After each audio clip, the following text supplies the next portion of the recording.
risk and return. Risk management. It is a technique for the measuring, monitoring, and controlling the financial or operational risk on a firm's balance sheet. For example, if a company is considering entering a new market, risk management can help assess the potential risk and reward associated with this decision. This can help the company make an informed decision and develop strategies to reduce any potential risk. Risk-return trade-off. The principle that potential return rises with an increased risk, low levels of uncertainty or risk are associated with low potential return, whereas high levels of uncertainty or risk are associated with high potential return. For example, if an investor wants to maximize return, they may have to accept higher risk. Alternatively, if they want to maximize risk, they may have to accept lower Return returns. is the total gain or loss experienced on an investment over a given period of time, calculated by dividing the asset's cash distribution during the period, plus change in value by its beginning of period investment value. Risk is a measure of uncertainty surrounding the return that an investment will earn, or more formally, the variability of returns associated with a given asset. Business risk is the potential for a business to incur losses due to external factors beyond its control. For example, a business may decide to purchase additional insurance or develop backup plans in case of a natural disaster. Market risk is the risk that a security or asset will decline in value due to change in market conditions. For example, if an investor holds a portfolio of a stock market suffers a significant decline, the investor's portfolio will also suffer a decline in value. Market risk is difficult for diversity away as it affects all markets and all types of investments.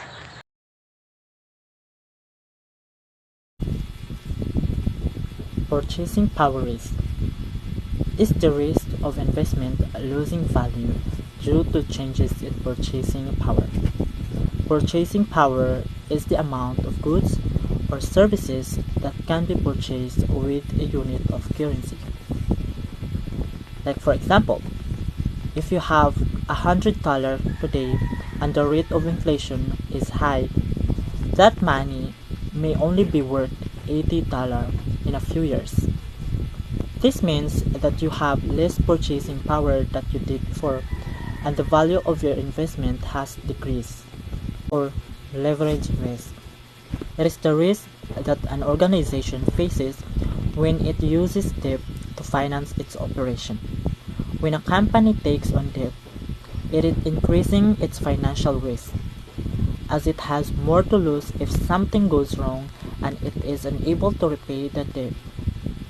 Like for example, if a company borrows to finance a large expansion, the risk is high if the expansion does not turn out as Social expected. regulatory risk arise when an otherwise profitable investment is impaired as a result of adverse legislation or harsh regulatory climate.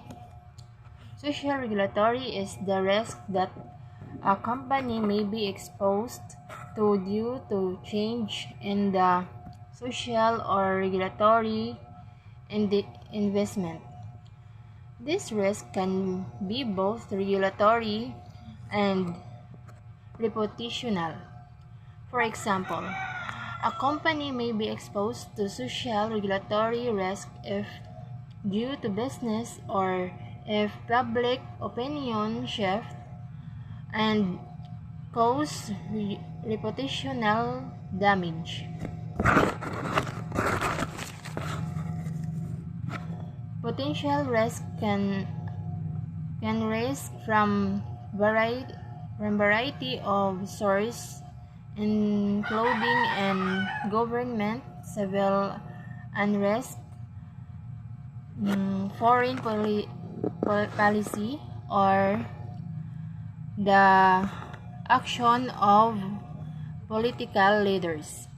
For example, if a country were to suddenly become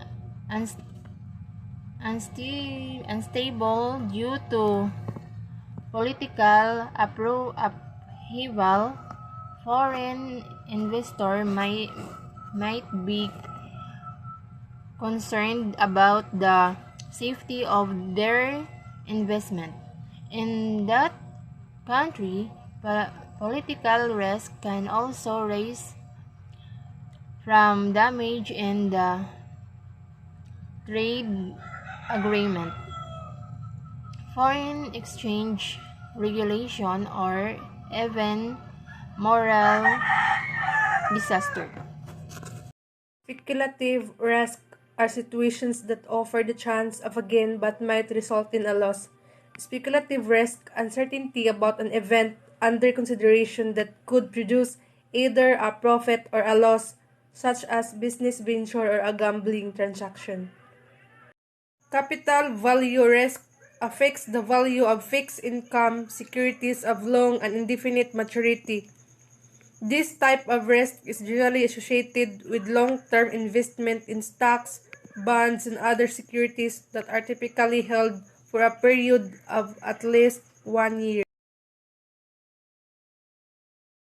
Income risk is that an investor's income from investments will not be consistent or sufficient to meet their needs. This type of risk is especially concerning for investors who rely on their investments for retirement income or other living expenses. For example, income risk can occur when interest rates fall, causing the value of bonds to decline. A bond investor who needs to rely on the income from the bonds for living expenses may find that their income is no longer sufficient to cover their needs. Degree of operation leverage is a measure of how sensitive a company's operating income is to change in sales. It is calculated by dividing the percentage change in operating income by percentage change in sales. For examples, is if company has degree of operation leverage of 2 for every 1% increase in sales, operating income will increase by Degree of 2%. financial leverage. DFL financial leverage measure the amount of debt used in the capital structure of the firm. Debt carries of fixed obligation of interest payments. A business entity, entity can greatly magnify the results at various levels of operation. In the financial leverage is high, the company can enjoy an high return on investment. Explanation: the degree of financial leverage (DFL) is a measure of a company's financial risk, often referred to as the leverage ratio. It is calculated by dividing the company total liabilities by its total assets. It measures the extent to which a company is using debt to finance its assets. The FL equal total liabilities and total assets. Rate of return ROR on investment represent the interest charged by the investor to the other party for using the money without considering the eroding effect of the inflationary change. Explanation: rate of return is the amount of money earned on a investment over a period of time, expressed as a percentage.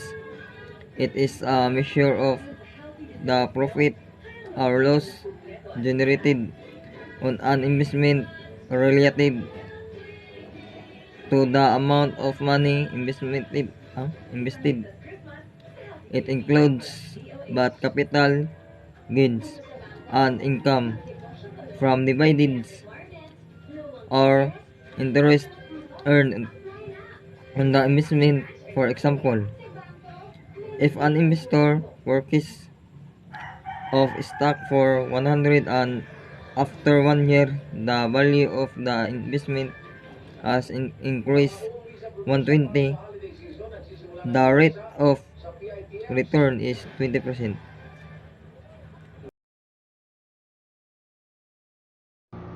Measurement of risk. Risk is a difficult concept in finance to grasp and to measure. There are several accepted tools to measure risk in terms of probability distribution.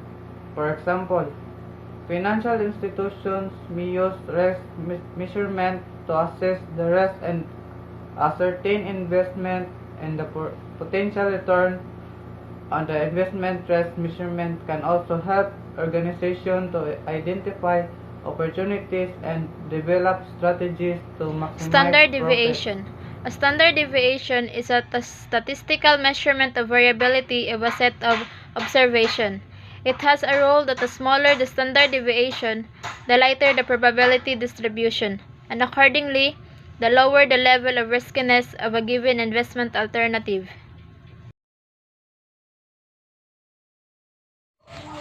Coefficient is variation is a measure of the relative variability of a given set of data. It is a measure of the variability of a set of values relative to the mean. It is calculated by dividing the standard deviation of the data set by its mean. The higher the coefficient of variation is, the higher the variability in the data set. For example, if the standard deviation is 20 and the mean is 100, the coefficient of variation is 0.2.